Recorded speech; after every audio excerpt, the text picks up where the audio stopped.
Hola y bienvenidos. Esta es una homilía para el cuarto domingo del tiempo ordinario. Las lecturas desde este domingo provienen de Sofonías 2:3 y 3:2 de 8:13, 1 Corintios 1:26, 31 y Mateo 5:12.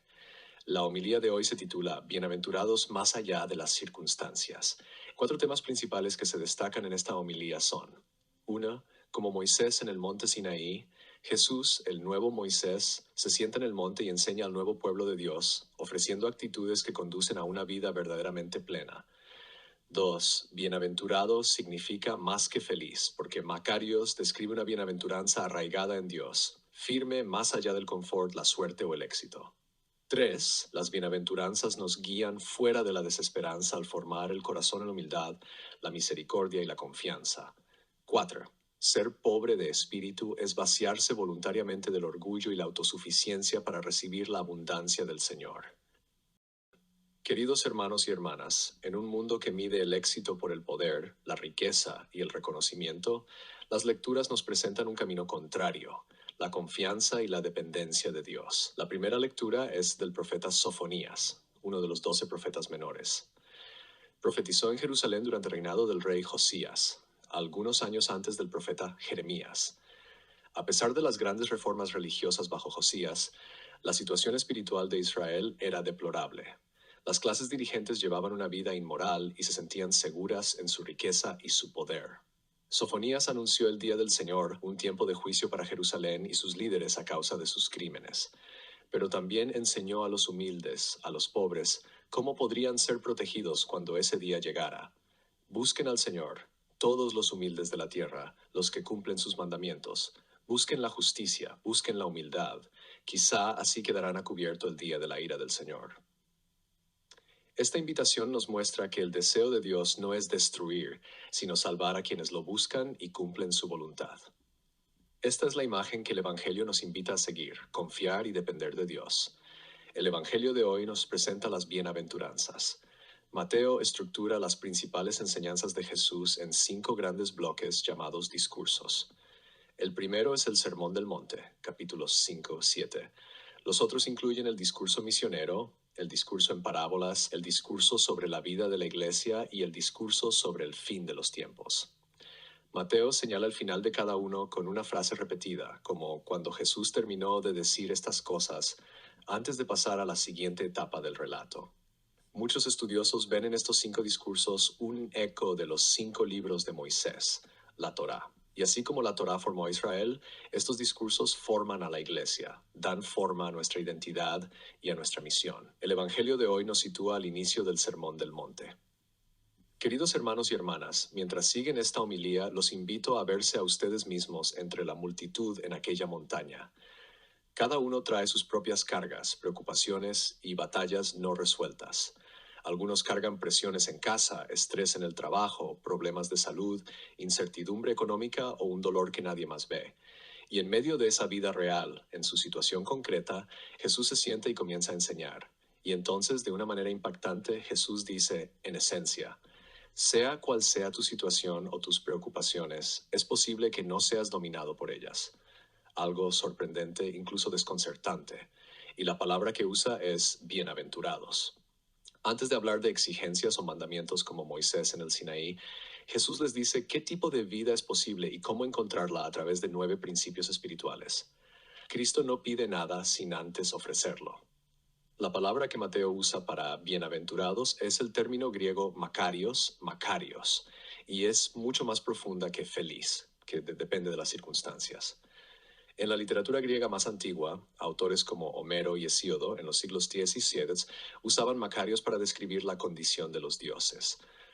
Se consideraba que los dioses eran bienaventurados porque vivían por encima del sufrimiento humano sin enfermedad, pobreza o desgracia. Se pensaba que llevaban una vida serena y sin perturbaciones.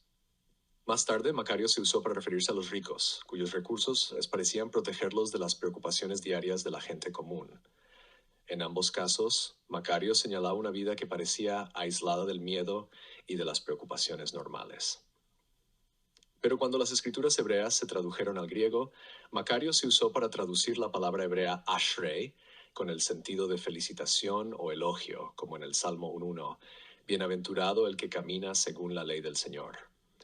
Aquí la bienaventuranza ya no es privilegio de dioses o ricos, sino la condición de quienes alinean su vida con la voluntad de Dios y confían plenamente en Él. Este es el significado que Jesús asume y profundiza para nosotros. La bienaventuranza no es tener una vida con suerte, sino una vida arraigada en Dios. Es una estabilidad interior que las circunstancias no pueden destruir fácilmente. Es la fuerza silenciosa de un corazón que sabe Dios está conmigo, incluso cuando la situación es difícil o atemorizante. Por eso, a lo largo de los siglos, las bienaventuranzas han sido vistas como un camino que nos saca de la desesperanza y de la depresión. Para los pobres de espíritu, los mansos, los que lloran, los que tienen hambre y sed de justicia, los misericordiosos, los limpios de corazón, los que trabajan por la paz y los perseguidos por causa de la justicia. No son palabras sentimentales para personas sin problemas, son medicina para quienes sí los tienen. Jesús dirige estas bienaventuranzas a hombres y mujeres que conocen el dolor, la incertidumbre, la decepción y el miedo, y te las dirige a ti porque Él sabe lo que estás viviendo. Él te enseña que la serenidad no es la ausencia de tormentas, sino la presencia de Dios en tu barca. La puerta de entrada a esta vida bienaventurada es la primera bienaventuranza, bienaventurados los pobres de espíritu. La pobreza de espíritu es una disposición voluntaria del corazón. Significa elegir vaciarse de la autosuficiencia, del orgullo y de la necesidad de controlarlo todo para poder recibir de la abundancia del Señor. Es la humildad que ora: Señor, te necesito, no puedo sin ti. Esta actitud no es fácil en un mundo que glorifica el ego. En su libro Tener o Ser, Erich Fromm afirma que vivimos en una sociedad donde el objetivo supremo es tener cada vez más, donde el ser se mide por el tener. Si no tienes nada, no eres nada. Pero podemos preguntarnos, ¿tener más realmente libera al ser humano de sus preocupaciones? Tú y yo sabemos que la respuesta es no. Queridos hermanos y hermanas, quizá han probado muchas cosas para aliviar la ansiedad, el miedo o la frustración, pero ¿han intentado vivir las bienaventuranzas? Cristo los invita a un fundamento espiritual más profundo. Les ofrece una bienaventuranza más allá de las circunstancias, una vida que puede permanecer firme incluso cuando muchas cosas se están derrumbando. También puedo imaginar que algunos que escuchan esta homilía ya están experimentando una gran paz y serenidad como fruto de vivir estos principios. Felicidades. Son testigos de lo que sucede cuando se confía y se depende de Dios. Esta semana los invito a elegir una bienaventuranza y vivirla de manera consciente. Si están ansiosos, practiquen la pobreza de espíritu. Entreguen un miedo a Dios cada día. Si están enojados, elijan la misericordia. Si su corazón está dividido, busquen la pureza. Si viven rodeados de conflicto, conviértanse en constructores de paz. Y al hacerlo, descubrirán algo silenciosamente verdadero. Aunque las circunstancias no cambien de inmediato, ustedes empiezan a cambiar por dentro. Y ahí es donde comienza la verdadera bienaventuranza. Algunas preguntas para la reflexión. ¿En qué áreas de mi vida confío más en mis propias fuerzas, control o éxito que en la guía y la gracia de Dios? 2. ¿Qué preocupaciones o circunstancias perturban mi paz y cómo me está invitando Jesús a confiar más profundamente a través de las bienaventuranzas?